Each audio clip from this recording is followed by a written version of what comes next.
अस्सलाम वालेकुम नाज़रीन, आपको अपने YouTube चैनल में खुशामदीद कहते हैं। मैं हूं आपका मेज़बान मुमताज़ जमाली। इस वक्त मैं हाई कोर्ट में मौजूद हूं और हम बात करेंगे आज मेहदी काज़मी की कमसन बेटी के मुबैना अगवा केस के बारे में। आज दो दरख्वास्तों पर समाअत है।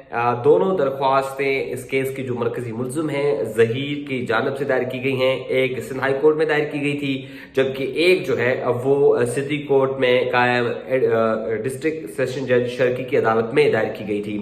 तो आज इन दोनों केसेस पर जो है हेयरिंग होनी है और मुतवक्का तौर पर आज इन दोनों केसेस पर, दोनों दरख्वास्तों पर पेश रफ्त जो है वो मुतवक्के है। सबसे पहले हम बात करते हैं जो सिटी कोर्ट में डिस्ट्रिक्ट एंड सेशन जज शर्की की अदालत में इन्होंने दरख्वास्त दायर की है। वो दरख्वास्त के बारे में भी बात करेंगे और दरख्वास्त पर आज कब हेयरिंग होगी उस पर भी हम आप जो है आज अभी बात करेंगे।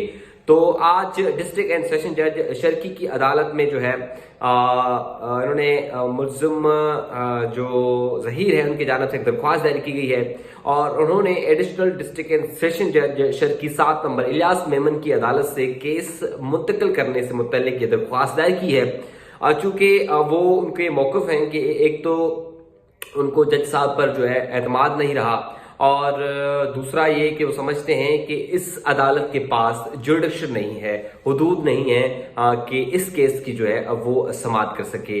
तो लिहाजा उन्होंने अदालत में, यानी कि सेशन अदालत होता ही है कि पहले मजिस्ट्रेट के पास मामला जाते हैं, मजिस्ट्रेट के बाद जो है एडिशनल डिस्ट्रिक्ट एंड सेशन के पास मामला जाते हैं, उसके बाद सेशन अदालत में, उसके बाद हाई कोर्ट, उसके बाद सुप्रीम कोर्ट। ये कानूनी एक प्रोसीजर होता है यहाँ पर। चूंकि तो अब वो समझ रहे थे कि अब यहाँ से कुछ होना नहीं है, तो उन्होंने दरख्वास्त दी है कि हमारा केस किसी और अदालत जो है वो मुंतकिल किया जाए। चूंकि इस अदालत के पास एक तो जुरिडिक्शन नहीं है और उनके जो वकील हैं उन्होंने तो ऑन रिकॉर्ड आकर ये कहा कि उनको जज पर अब एतमाद नहीं रहा।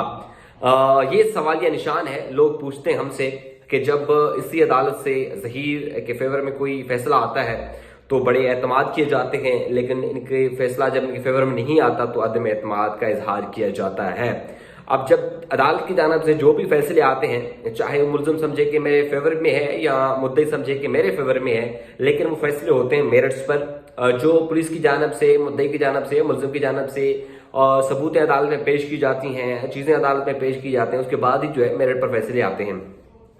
आपने देखा होगा कि इसी अदालत ने जो है शेल्टर होम से जवाब भी तलब किया था कि बच्ची का क्या कहना है। चूंकि मेहदी काज़मी ने वो तमाम खतूत भी अदालत पे जमा कराए थे कि बेटी मेरे घर आना चाहती है, तो उसी बात पर उनका ये कहना था कि शेल्टर होम की जानिब से जवाब जमा हो गया तो अदालत की जानिब से हुक्म आएगा कि बच्ची जो है मुमकिन तौर पर वालिदैन के हवाले हो जाए। इसलिए मेरे ख्याल के मुताबिक लिंगर ऑन करने के लिए उन्होंने जो है सेशन अदालत में ये दरख्वास्त दी और ये मौक़िफ़ जो है जिब्रान नासिर का भी है, मेहदी काज़मी का भी है। लेकिन चूंकि इसी दौरान जिब्रान नासिर, मेहदी काज़मी ने सिंध हाई कोर्ट में दरख्वास्त दायर की थी कि बेटी हमारे हवाले की जाए और बेटी से पूछा जाए, तो इस पर जस्टिस मोहम्मद इकबाल कलोड़ो की सरबराही में 2 रुकनी बेंच ने दरख्वास्त पर समाअत की थी और फैसला सुनाया था और बेटी जो है अपने वालिदैन के हवाले की है। जो इंटरिम कस्टडी होती है, यानी कि अबूरी कस्टडी जो होती है, अबूरी हवाले की, तब तक केस चलेगा तब तक वालिदैन के पास ही बच्ची रहेगी और ये बच्ची की ख्वाहिश के मुताबिक किया गया था। अब आते हैं हाई कोर्ट में जो मरकजी मुल्ज़िम ज़हीर की जानिब से दरख्वास्त दायर की है, वो दरख्वास्त क्या है उस पर भी आते हैं।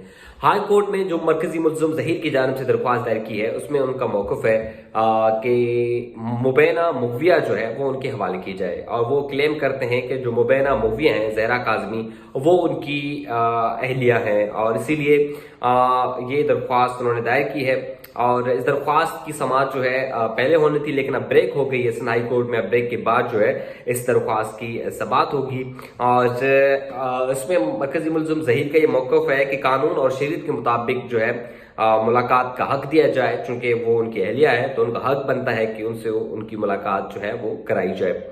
अब देखना ये है कि इस दरख्वास्त पर अदालत की जानिब से क्या अहकाम जारी होते हैं, क्या डायरेक्शन जारी होते हैं।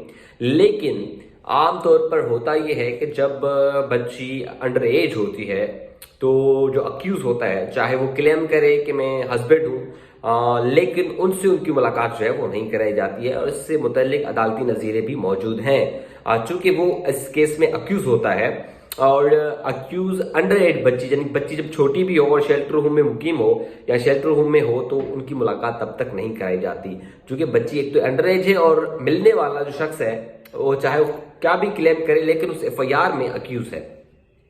تو اب تک جو اس کیس میں پروگریس ہوئی ہے وہ یہی ہے، 19 تاریخ کو اس کیس کا جو مین ٹرائل ہے وہ چلے گا، اور اب تک یہ ہوا کہ ممکنہ طور پر اگر آج کیس ٹرانسفر نہیں ہوتا اور ایڈیشنل ڈسٹرکٹ اینڈ سیشن جج کی عدالت میں کیس چلتا ہے تو ہو سکتا ہے 19 تاریخ کو جو شیلٹر ہوم کی جانب سے رپورٹ آئی ہے وہ پبلک کی جائے اور اس میں بھی دیکھا جائے۔ لیکن اب وہ میرے خیال میں تو درخواست اب غیر مؤثر ہو چکی ہے، چونکہ مہدی کاظمی نے درخواست دائر کی تھی کہ بیٹی میرے حوالے کی جائے، بیٹی تو ان کے حوالے ہو چکی ہے، اب تو درخواست غیر مؤثر ہو چکی ہے۔ لیکن اب اس کیس کا جو فردر ٹرائل ہے وہ وہاں پر چلے گا اور اسی کے عدالت کے اندر جو ہے ملزمان پر فرد جرم عائد ہوگی، اور فرد جرم عائد ہونے کے بعد جو مفرور ملزمان ہیں ان کے جو ہے اشتہاری قرار دینے سے متعلق جو کارروائی ہے وہ بھی کنٹینیو ہوگی، اور جب فرد جرم عائد ہوتی ہے تو ایویڈنس پیش کیے جاتے ہیں، ثبوت عدالت میں پیش کیے جاتے ہیں، یعنی کیس کا جو حتمی مرحلہ یعنی کہ جو مین مرحلہ ہے وہ شروع ہوتا ہے۔